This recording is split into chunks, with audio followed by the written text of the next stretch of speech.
My husband and I were the two people who hated each other most in this world. He hated me for tearing him away from the woman he loved, and I hated him because his heart remained occupied by another woman. You schemed to break Alara and me apart and forced me to marry you. Is this really the marriage you wanted? For 8 years of marriage, the words we spoke to each other most often were not love nor duty, but curses. Yet on the day the city fell, everything changed. The enemy banners were already visible beyond the inner gate. He tied me onto his warhorse and forced me to leave, he said quietly. Then he raised his light-forged sword and did not look back. Streaks of light came like rain. As they struck him, he turned his head once, only once, and the world broke around him. But he did not fall before choosing who to protect. When I found him, he was barely breathing. If there is another life, may your highness grant me the mercy to belong to her. Adrien. That night, with the city in ruins, and the people either fallen or fleeing, I climbed the highest tower of the palace. I stepped into the void. When I opened my eyes again, I went to the king. The Northern Kingdoms require a royal bride. Do you really insist on marrying Adrien at a time like this? Father, I won't marry Adrien anymore. I'll go instead. You will take her place? Among all his daughters, I had always been the one most openly hostile towards Alara. If she so much as stumbled, I was expected to step aside and let her fall harder. Only days ago, the king said slowly, you were in tears, begging me to grant you a marriage to General Adrien Volt. I paused. Then I said calmly,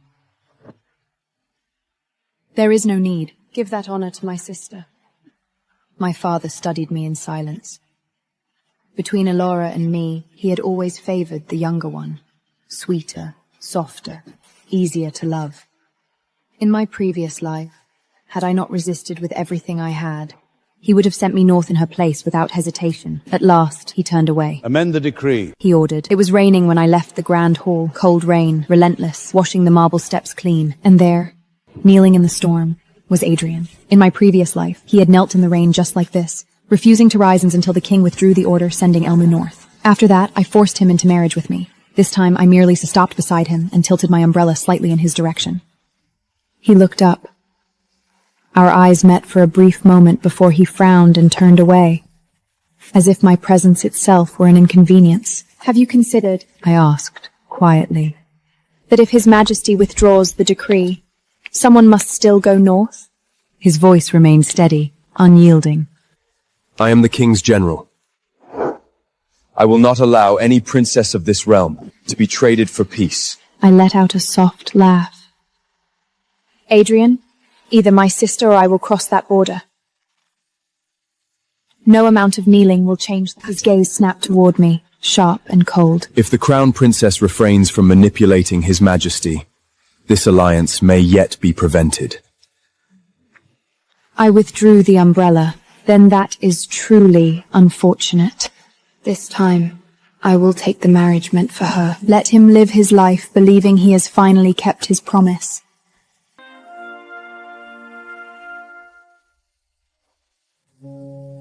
I turned and walked away, ignoring the shock on his face. I had no intention of telling him the truth, that the bride had already been chosen, that it was me. In my previous life, he had endured so much humiliation for my sake. Let him endure a little longer this time.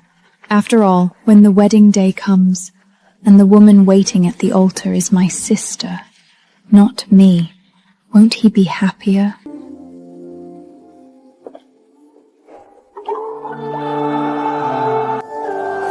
The battlefield, the smoke, the chaos, the way he had bound me to his horse, then turned back alone to hold the enemy pursuit, buying me time with his life. My chest tightened. I had used every means possible to keep Adrien by my side in my previous life. Yet even when he gave me his life, his heart had already died with her, on that northern frontier. Adrien Vol, you paid for me with your life once. This time, I will give you a gift in return.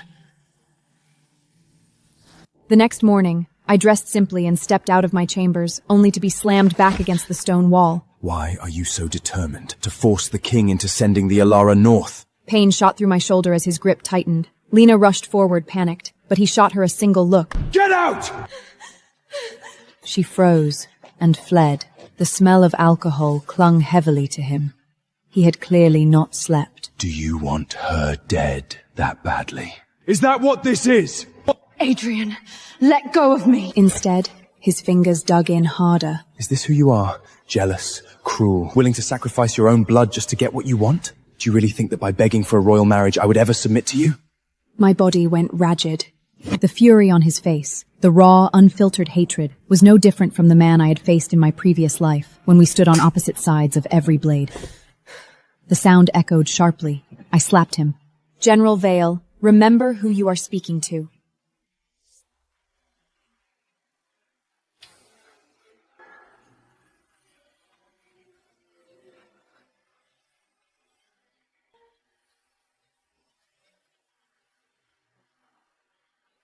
The blow seemed to sober him.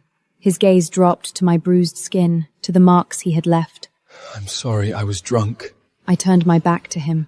The border marriage is a matter of state. The king has already decided. The outcome will be exactly what you wish for. The last words cut my own tongue as I spoke them. Behind me, he gave a bitter laugh. With you still here, what future could Alara possibly have? I spun around, but he was already walking away. My hands curled tightly within my sleeves. Don't worry, Adrien. This time, I won't cling to you. Less than an hour later, a servant arrived with a small wooden box. Inside was a salve, a battlefield ointment, specially prepared for soldiers to seal wounds. I did not touch it. I knew this care did not come from love. He had been raised in my mother's household, after the Vale family nearly fell in service to the crown.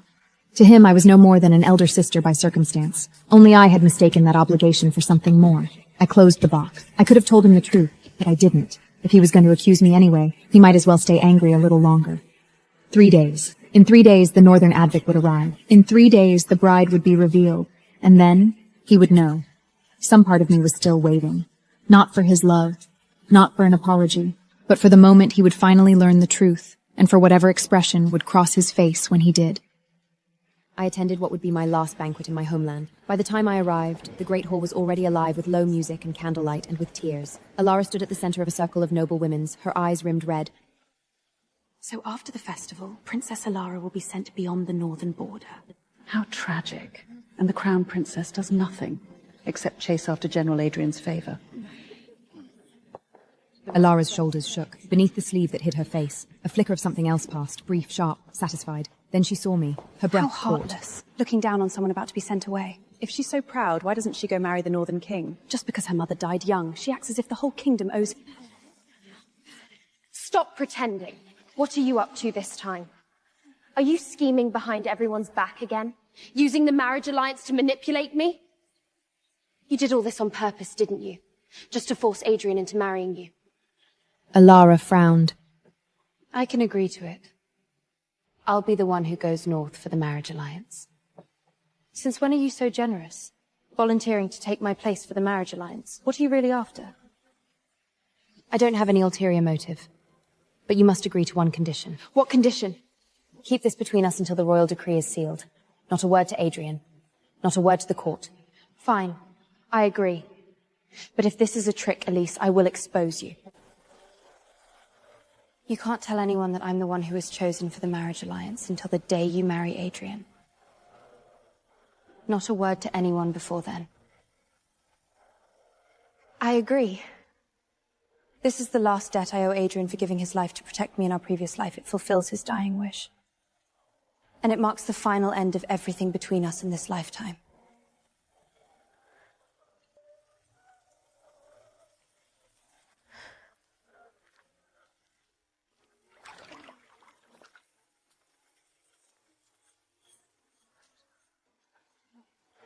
Elise, let me make this clear. I will never allow Alara to be sent north for the marriage alliance. I will do everything in my power to protect her. And you, give up on that fantasy. In this lifetime, I will never marry you. Good.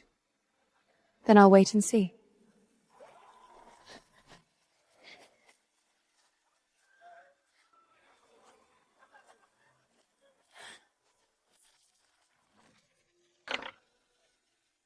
Those are the wooden swords my mother carved for me.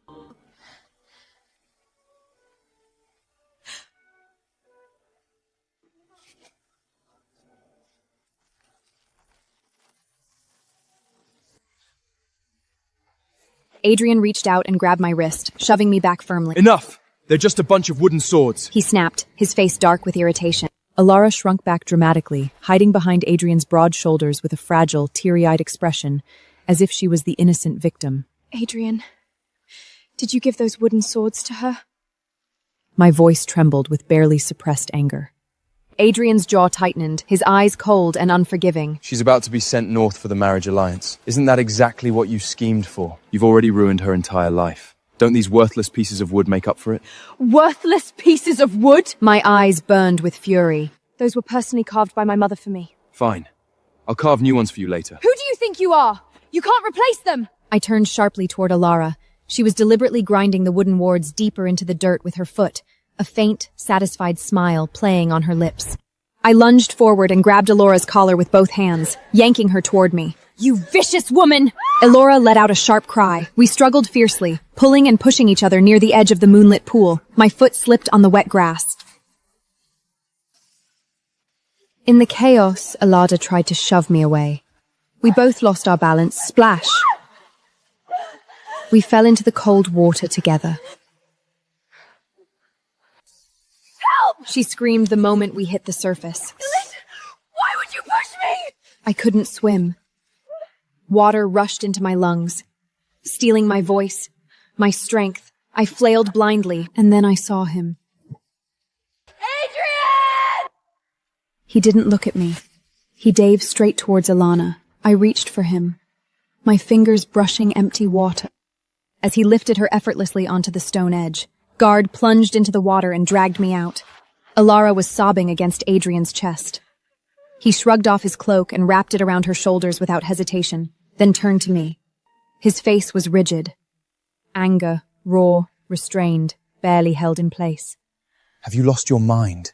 He demanded. Trying to make her disappear, what do you think that would accomplish? His voice dropped, sharp with disbelief rather than cruelty. If she were gone, do you honestly believe you wouldn't be the one sent north in her place? I coughed violently, water burning my lungs. Adrien. Enough.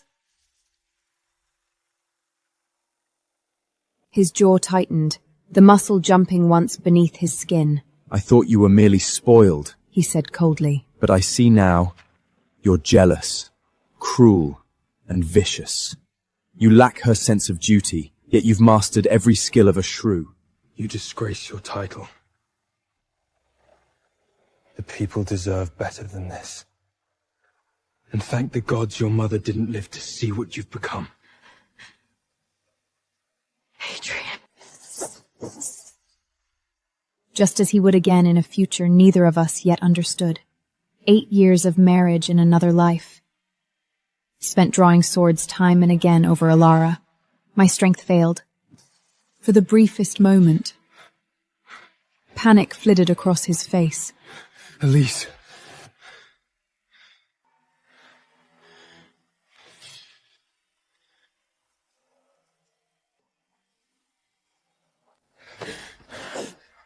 You have no right, Xiangzi Baisej, to speak of my mother. The world tilted. I felt myself lifted, carried. Behind us, Alara's voice trembled. General, He didn't stop, didn't turn back. He carried me out of the banquet hall, leaving her standing there in borrowed sympathy, and a truth that had not yet caught up with him. Adrien stood outside my chamber for an entire day and night. On the eve of the political marriage, moonlight traced his silhouette across the threshold. At last, his voice broke the silence. Elise. His voice was low, restrained. I will marry you.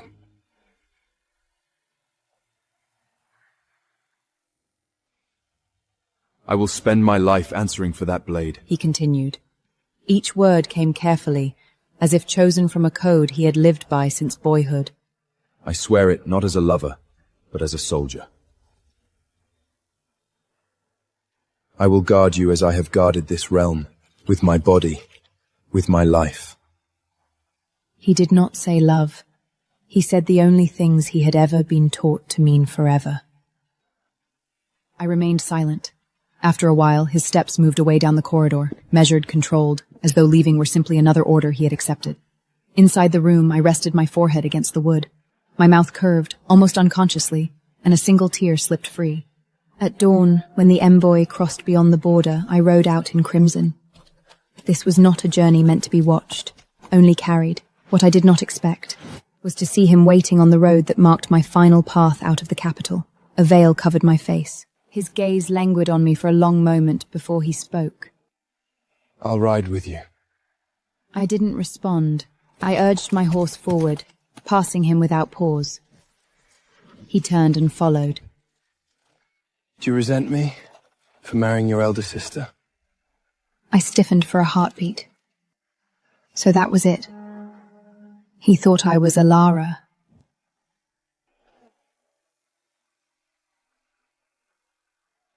But this is a debt I owe her. His tone was steady, almost disciplined. I failed her once. I won't fail her again. I'm sorry. Even now, I couldn't stop the crown from sending you away. Suddenly, reaching out and catching my reins. I can take you away. Now.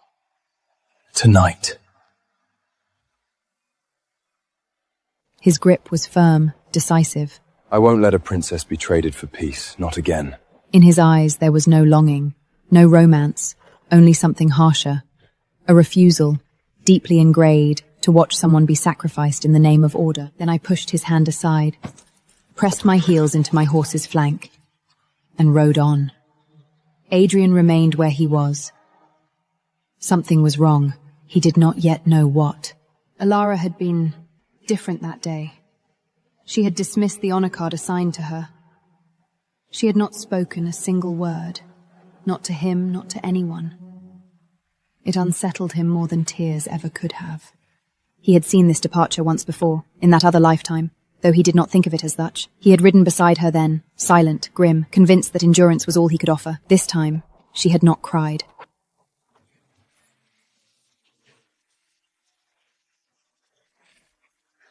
He approached the bed and reached for the curtains with hands that felt strangely distant, as though they no longer fully obeyed him. When he drew them back, the world tilted. The face revealed beneath was familiar, too familiar. Alara. Terribly wrong. And for the first time that night, the unease he had carried since the city gates had closed finally found its shape, as if the ground itself had vanished beneath her feet. How is it you? He asked hoarsely.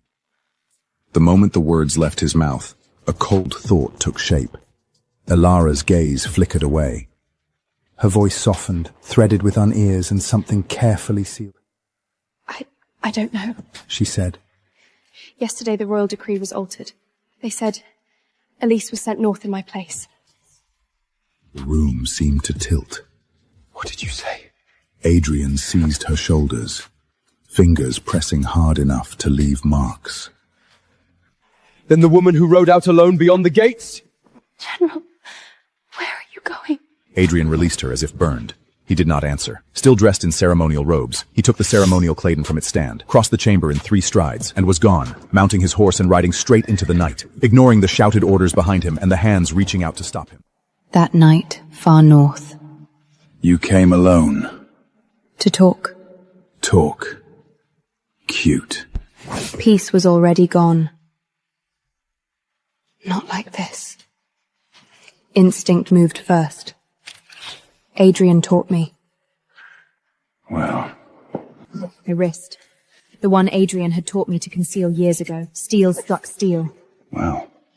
The man opposite me said, lips curling into a smile that held no warmth. So the southern princess isn't entirely helpless. Then I understood Alara. She lasted less than a year here. Now I knew why. Better to end it now than let you break slowly. The wolf finally saw me. You would kill a princess? I demanded, my voice trembling despite myself. He laughed. Isn't that what husbands are for? In your tongue? I caught the edge. His eyes narrowed. Listen to me. Pain kept me awake. There is a man. Forcing the words through shaking breath. Who wears your respect, whether you wish it or not. At the name. The name will glow. Adrien. That changed him. The Southern commander. He never broke him. He's married now. He sheathed his sword and turned away. Live. He added over his shoulder. Only when he was gone did my legs give out. I realized then how many princesses had come before me, how few had survived long enough to be remembered, and already the ground beneath my feet was soaked with blood. The road north unravelled beneath my horse's hooves, mile after mile of frozen ground, cutting through the last illusion that I still had time. I had seen this ending before. In the last life, it was Alara who went north, trembling, weeping, clinging to every farewell, as if it were a lifeline. She had written once, then never again. A year later, word reached the capital. The northern consort had taken her own life. The court mourned briefly. I told myself it was inevitable. I told myself I had done what duty required. I had been wrong. This time, it was her that had sacrificed her. And that was what terrified me most. By the third night, I began to hear it everywhere. A southern princess, no matter how composed, would be a symbol to defy, a threat to humiliate, a body to prove dominance. She was in danger from the moment she crossed the frontier. I saw her as she had stood that morning, calm, distant, already gone from me, and I understood something. I had refused to name in either lifetime. I had knew.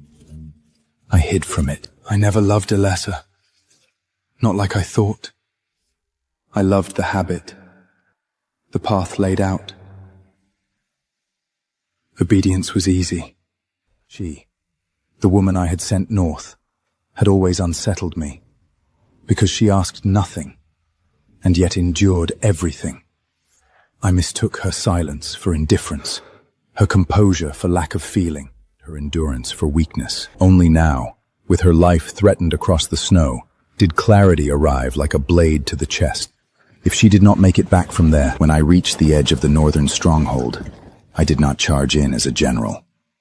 I waited. I watched.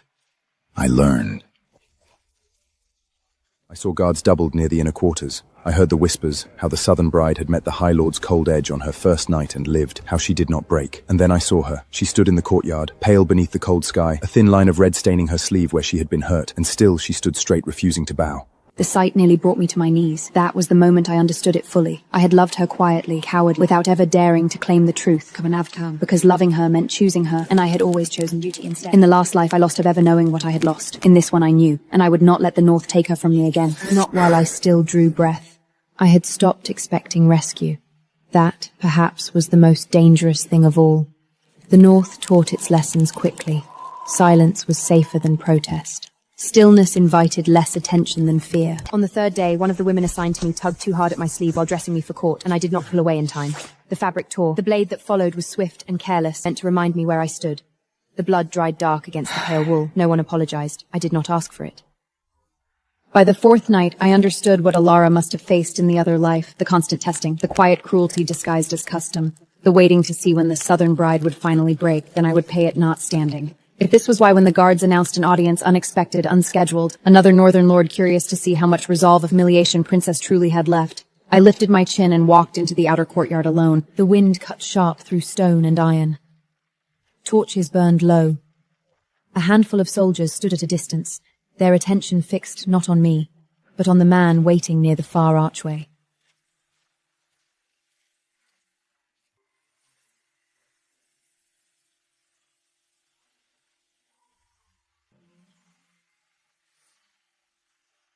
He wore no insignia, no colours, just dark leather, travel-worn and dust-stained, a sword at his side that bore no crest. For a single heartbeat, I did not recognize him. Then he turned, and the world tilted. Adrien. Not the general of the council. Not the groom beneath wedding banners. Not the man I had sent back to happiness with my sister. This Adrien looked like someone carved hollow by distance and regret. My breath caught painfully my chest. He had come. The realization struck harder than any blade. I felt everything at once. Relief so sharp it nearly brought me to my knees, resentment burning beneath it, and a stubborn refusal to let either show. I would not run to him. I would not cry. I had not endured this far to unravel now. So I stood still. His gaze found me immediately. It dropped to my sleeve. The dried blood. Something in him fractured. He crossed the courtyard in 3 long strides before he stopped himself, as if remembering too late that I was no longer his to reach. His hand curled at his side, then fell. I was told that you were well.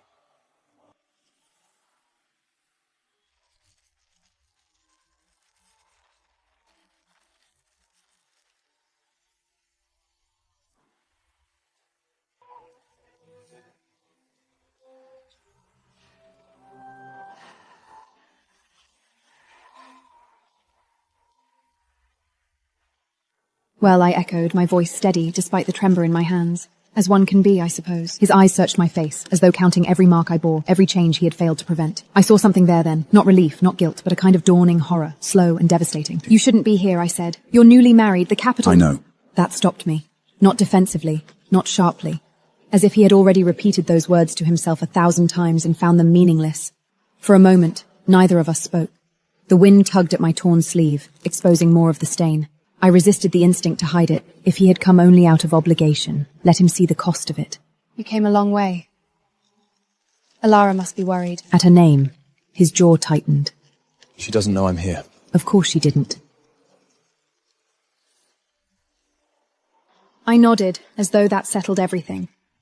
As though my heart were not splintering under the weight of him standing before me now. Too late, and yet impossibly present.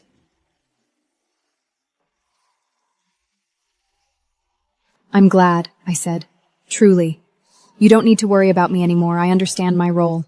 His eyes darkened. That's what you think this is? He asked. A role?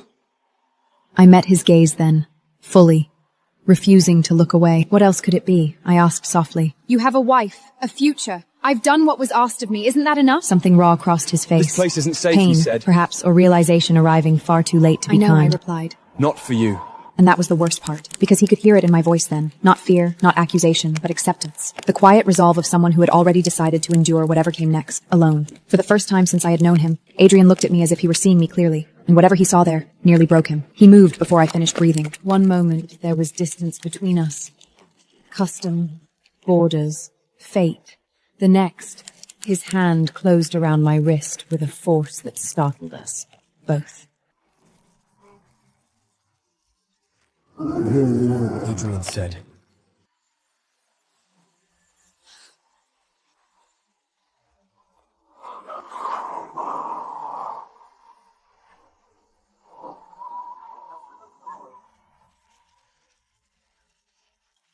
The past is a shadow.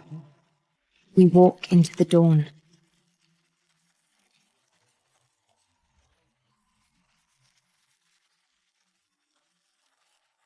Not a request, not a plan.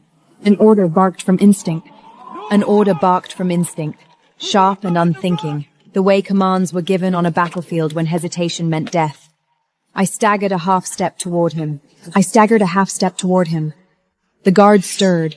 Steel whispered from scabbles. I looked up at him, stunned, not by the pain in my wrist, but by the naked fury in his eyes. Gone was the restraint, the discipline that had always defined him. This was not a general weighing consequences. This was a man who had reached the edge of himself. Now, before this place takes anything else from you. For a heartbeat, I wanted to go. God help me, I wanted to turn my horse south and never look back, to let him pull me out of this nightmare, and pretend the treaty, the blood, the years of sacrifice had never existed. But wanting had never been enough to stop a war. Let me go. I won't lose you here, he said, voice rough, breaking in places I had never heard before. Not like this. Not again.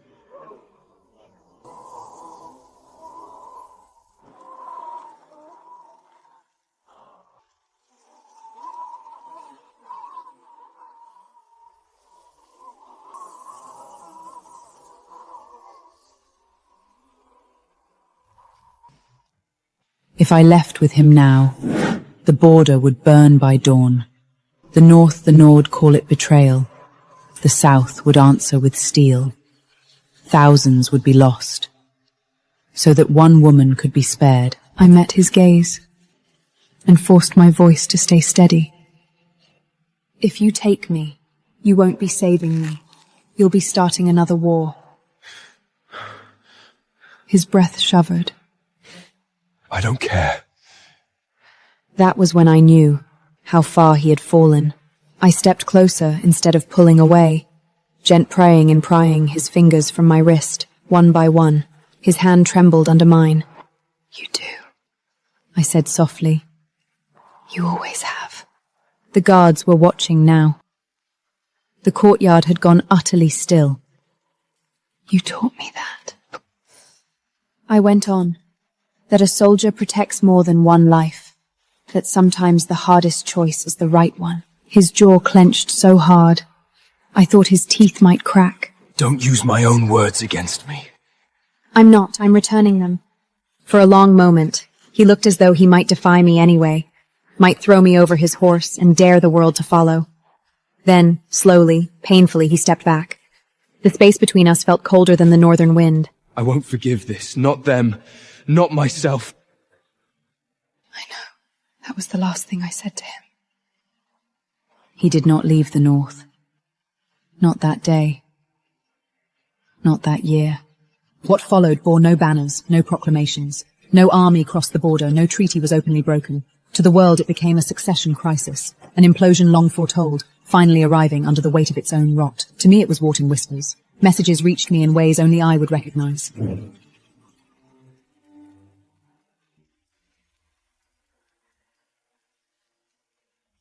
To the world, it was a succession crisis. To me, it was war fought in whispers. A phrase folded into a merchant's ledger, a seal pressed twice instead of once, a map drawn with one road too many. I answered in kind. We learnt the language of silence together. He did not come to me. He did not need to. We dismantled the throne piece by piece, exposing old crimes, turning rival lords against one another, letting ambition finish what justice had begun.